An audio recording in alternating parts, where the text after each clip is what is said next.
Assalamualaikum warahmatullahi wabarakatuh. Perkenalkan, kami dari kelompok 4 PSPME 2019 akan mempresentasikan atau menjelaskan praktikum kami pada hari ini. Sebelum itu, hormat kami kepada ibu dosen dan kepada kakak-kakak ASLED serta kepada teman-teman sekalian. Nah, saya di sini selaku moderator dari kelompok 4 ini. Sebelum memasuki penjelasan materi, saya akan memperkenalkan terlebih dahulu rekan-rekan saya atau anggota dari kelompok 4 ini. Yang pertama itu ada Dara Kartika dengan NIM 41933111008. Selanjutnya ada Naila Fauzia dengan NIM 41933111020. Kemudian ada Paraga Rupanestu dengan NIM 41933111032. Selanjutnya ada Muhammad Farhan dengan NIM 41933111036. Dan yang terakhir, saya Cindy Sahela selaku moderator dari kelompok 4 ini dengan NIM 41933111024. Nah, di sini kami membawakan materi tentang analisis regresi sederhana. Nah, untuk penjelasan pertama akan dijelaskan oleh rekan saya. Kepada Dara Kartika, saya persilakan. Baiklah, Assalamualaikum warahmatullahi wabarakatuh. Selamat pagi teman-teman. Di sini saya dari kelompok 4 akan menjelaskan mengenai analisis regresi pada mata kuliah praktikum SPSS. Nah, langsung saja kita mulai. Yang pertama adalah analisis regresi. Nah, analisis regresi ini biasanya digunakan untuk mencari persamaan, yaitu persamaan matematik yang memungkinkan kita agar dapat meramalkan nilai-nilai suatu variabel tak bebas berdasarkan nilai-nilai variabel bebas. Nah, sebelum uji regresi dilakukan, ada baiknya kita melakukan uji keberartian masing-masing koefisien regresi terlebih dahulu untuk mengetahui apakah regresi itu linear atau tidak. Nah, untuk memudahkan kita dalam melihat linear atau tidaknya suatu model persamaan regresi, kita dapat menggunakan diagram pencar atau scatter plot dalam submenu curve estimation. Sebagai contoh, langsung saja kita masuk ke slide selanjutnya, yaitu di sini tersedia sebuah tabel X1 dan Y. Nah, kita akan melihat linear tidaknya hubungan antara X1 dan Y ini. Kita coba langsung masuk ke aplikasi SPSS ya, teman-teman. Nah, di sini teman-teman pertama kita buka dulu aplikasi SPSS, kemudian di variable view kita bisa isi dengan di name kita bisa isi atau data yang ingin kita cari sesuai dengan yang ada di PPT. Pertama kita isi dengan X1 dan Y. Kemudian di bagian desimal kita ganti jadi 0. Untuk labelnya kita beri label selling. Kemudian di bawahnya untuk Y kita beri label penjualan. Untuk measure-nya kita buat scale. Untuk yang lain tetap nggak usah diubah. Dan langsung saja kita masuk ke data view. Untuk X1 bisa kita isi data-data sesuai dengan yang tabel yang kita miliki. Langsung saja kita isi.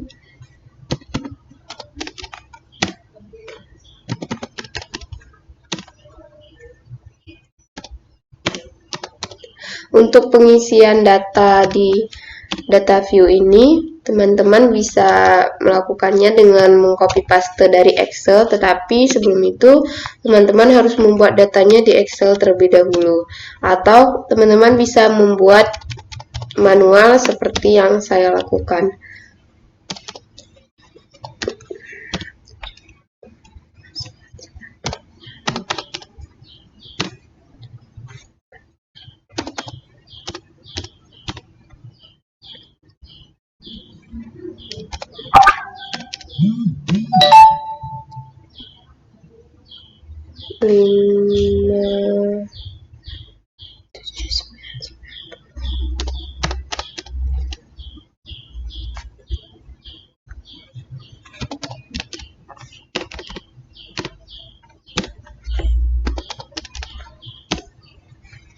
Oke, setelah itu kita bisa mengisi variabel y-nya sesuai dengan data yang kita miliki. Jadi nanti jumlah banyak datanya itu ada 12 atau n-nya ada 12, n valid. 600, 540.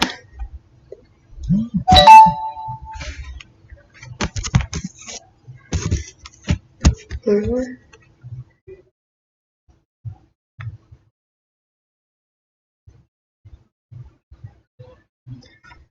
540, 465.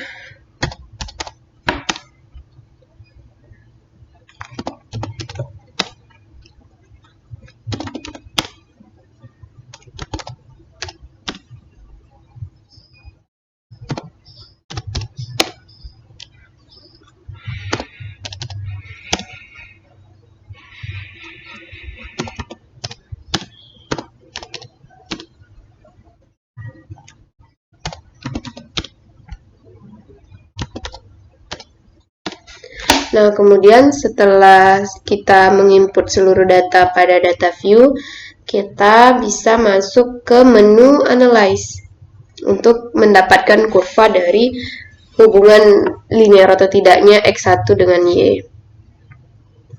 Kemudian kita klik menu analyze, kita mengklik memilih regression. Kemudian di menu regression ini ada yang namanya submenu curve estimation. Nah, ini lambang gambar kurvanya warna merah. Nah, kita bisa klik menu ini, kemudian nanti akan tampil kotak curve estimation seperti yang berikut ini yang teman-teman lihat.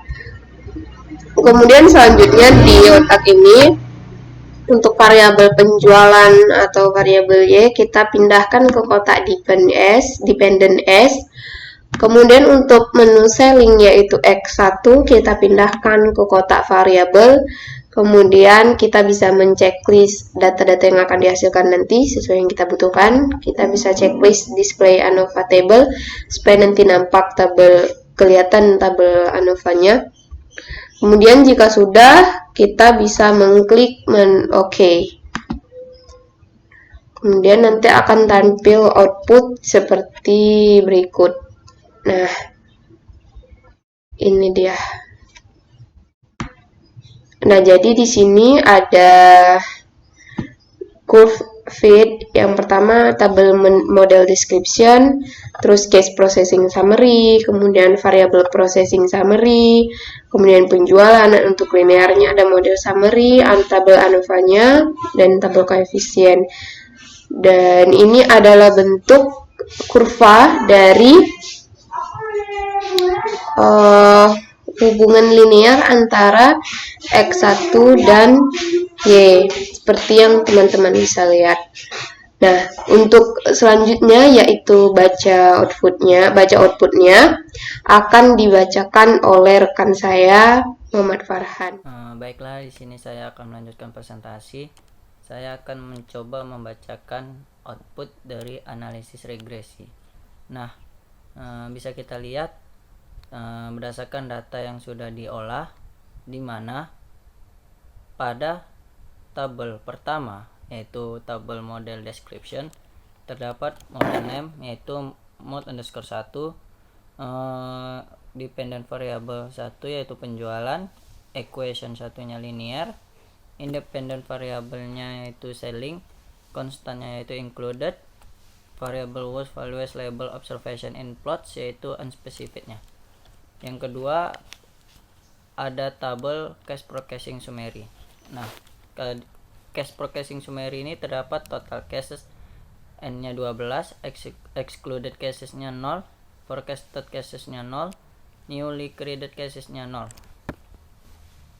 Lalu ada tabel ketiga yaitu tabel variable processing summary. Ini terdapat number of positive values, angka variable dependent penjualannya 12, lalu angka variable independent sellingnya 12, number of zeros, angka variable dependent penjualannya 0, angka variable independent sellingnya juga 0, number of negative valuesnya angka variabel dependent penjualannya 0, angka variabel independent sellingnya juga 0.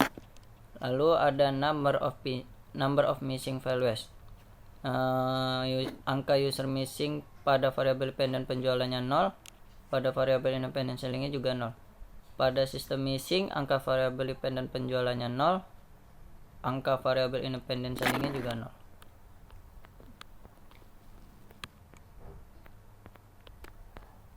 Lalu ada tabel keempat, yaitu tabel model summary. Nah, di tabel model summary ini terdapat R, yaitu atau nilai koefisien korelasinya, angkanya sebesar 0,888. Lalu ada R square atau nilai koefisien determinasinya, angka nilainya sebesar 0,788. Lalu ada adjusted R square atau besarnya sumbangan variabel-variabel independennya, angka nilainya sebesar 0,767. Lalu ada standard error of the estimate-nya atau standar errornya sebesar 47,336. Nah, di tabel ini menjelaskan besarnya nilai korelasi R, yaitu sebesar 0,888, dan dijelaskan presentasi pengaruh variabel bebas terhadap variabel terikat yang disebut koefisien determinasi atau R square tadi, yang merupakan hasil dari penguadratan R. Lalu ada tabel kelima, yaitu tabel ANOVA. Nah, di tabel ANOVA ini pada regressionnya nilai sum of square-nya 83355,694, dan pada residual angka sum of square-nya sebesar 22407,223, dan pada regressionnya angka DF-nya 1, dan pada residualnya angka DF-nya 10. Pada regressionnya angka mean square-nya 83355,694, dan pada residualnya angkanya 2240,722.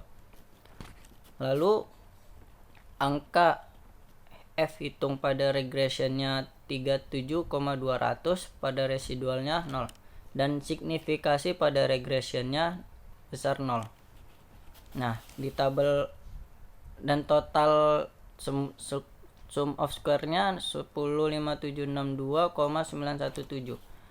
Nah, di tabel ANOVA ini menjelaskan apakah ada pengaruh yang nyata atau signifikasinya variabel motivasi X terhadap variabel Y. Nah, dari output terlihat bahwa F hitungnya sebesar 37,200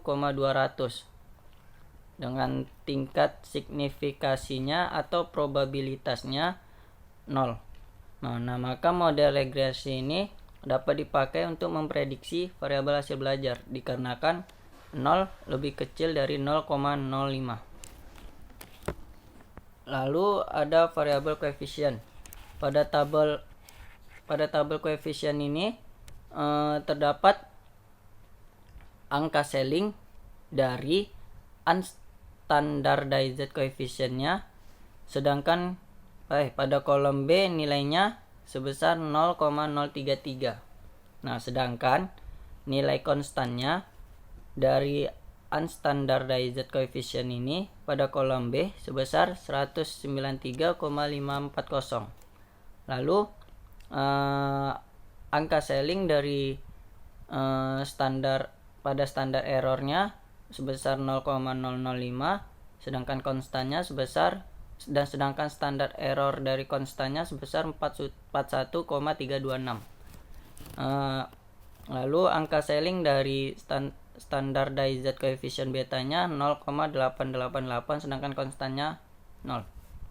Nah, pada selling T hitungnya sebesar 6,099, dan sedangkan pada konstan 4,683, dan signifikasi pada selling 0, sedangkan signifikasi konstan sebesar 0,001. Di sini bisa kita dapat lihat selanjutnya ada sebuah kurva. Nah, di sini kita dapat melihat dari titik-titik ini. Nah, titik-titik ini melambangkan jumlah dari data yang sudah kita olah tadi, yaitu sebanyak 12 buah. Jika resi berdistribusi normal, maka nilai-nilai sebaran data akan terletak di sekitar atau di dekat garis lurus. Nah, dari gambar juga bisa kita simpulkan bahwa kurva tersebut menunjukkan data lebih dominan menyebar di sekitar garis. Nah, kenapa? Karena titik-titik ini lebih dominan mendekatin garis lurus. Nah, jadi bisa kita tarik kesimpulan data tersebut atau kurva tersebut berdistribusi normal. Sekian dari saya. Assalamualaikum warahmatullahi wabarakatuh. Perkenalkan, nama saya Nawal Fauzia. Di sini saya akan mempraktekkan regresi linear sederhana menggunakan aplikasi SPSS. Tapi sebelum itu saya akan menjelaskan terlebih dahulu apa itu regresi linear sederhana. Regresi linear sederhana adalah metode statistik yang berfungsi untuk menguji sejauh mana hubungan sebab akibat antara variabel faktor penyebab X terhadap variabel akibatnya. Regresi linear sederhana digunakan untuk mengukur besarnya pengaruh suatu variabel bebas atau variabel independen atau variabel prediktor atau variabel X terhadap variabel tergantung atau variabel dependen atau variabel terikat atau variabel Y. Adapun syarat kelayakan yang harus terpenuhi saat kita menggunakan regresi linear sederhana adalah yang pertama, jumlah sampel yang digunakan harus sama. Yang kedua, jumlah variabel bebas X adalah 1. Yang ketiga, nilai residual harus berdistribusi normal. Terdapat hubungan yang linier antara variabel bebas X dengan variabel tergantung Y. Yang keempat, tidak terjadi gejala heteroskedastisitas. Yang kelima, tidak terjadi gejala autokorelasi. Selanjutnya, kita akan buat contohnya yaitu pengaruh stres kerja terhadap kinerja pegawai. Selanjutnya, kita buka langsung praktikannya di aplikasi SPSS. Kita mau buka aplikasinya. Selanjutnya, kita akan mengisi properti terlebih dahulu di variabel view. Kita buat X. Ini dengan tipe numerik dan desimalnya 0. Dengan label untuk X kita buat stres kerja dan untuk Y kita buat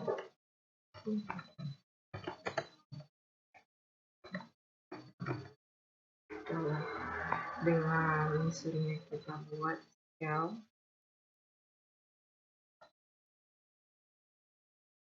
Jika sudah membuat ketentuan seperti berikut ini, selanjutnya kita akan menginput data di data view.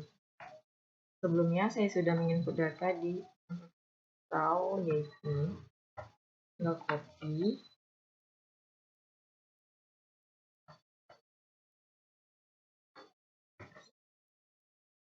Data sudah terinput, selanjutnya kita akan mengklik menu analyze, regression, linear.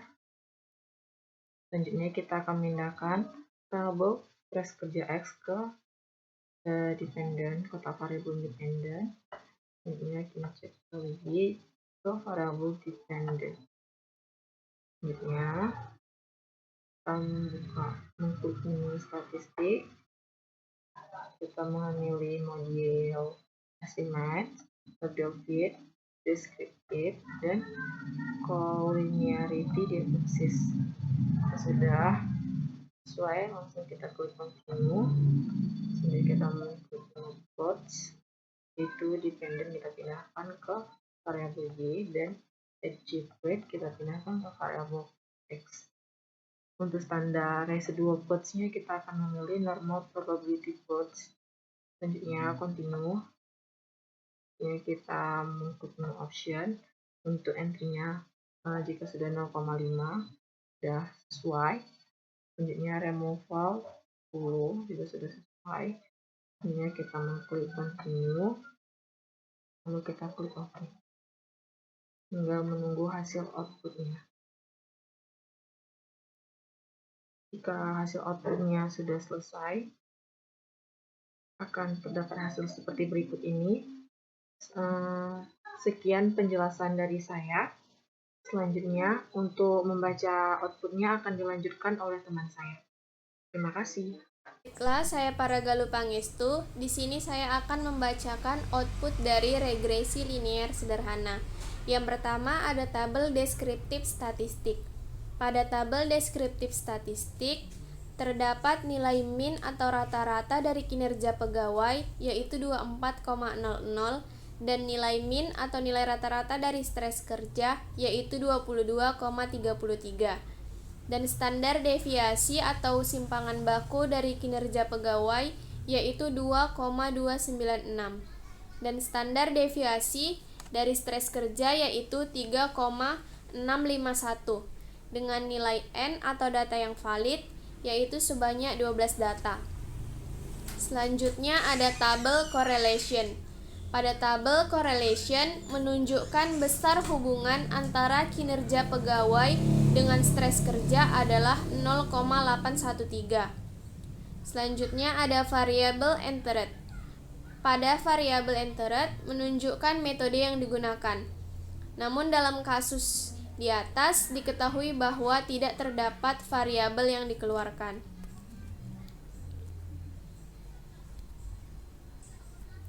Selanjutnya ada model summary. Pada tabel model summary menampilkan nilai R atau koefisien korelasi sebesar 0,813, sedangkan koefisien korelasi ganda R atau multiple R sebesar 0,661. Dengan demikian, kita dapat menyatakan bahwa 66,1% kinerja pegawai dipengaruhi oleh stres kerja, sedangkan sisanya yaitu 33,9% dipengaruhi oleh faktor lain. Selanjutnya ada tabel ANOVA. Dari tabel ANOVA dapat dijelaskan bahwa nilai F sebesar 19,520 dengan tingkat signifikasi sebesar 0,001, di mana 0,001 lebih kecil dari 0,05, sehingga dapat disimpulkan bahwa terdapat pengaruh stres kerja terhadap kinerja pegawai. Selanjutnya ada tabel koefisien. Pada tabel koefisien, kita dapat membuat persamaan regresinya, yaitu Y sama dengan 35,420 ditambah 0,511X. Standar errornya yaitu 2,616. Angka 0,813 pada standardized koefisien atau beta menunjukkan tingkat korelasi antara stres kerja dan kinerja pegawai. Sedangkan nilai T-nya berguna untuk menguji tingkat signifikasinya. Selanjutnya terdapat chart normal pivot of regression standardized residual. Pada chart normal pivot of regression standardized residual, jika residual berdistribusi normal, maka nilai-nilai sebaran datanya akan terletak pada sekitaran garis lurus.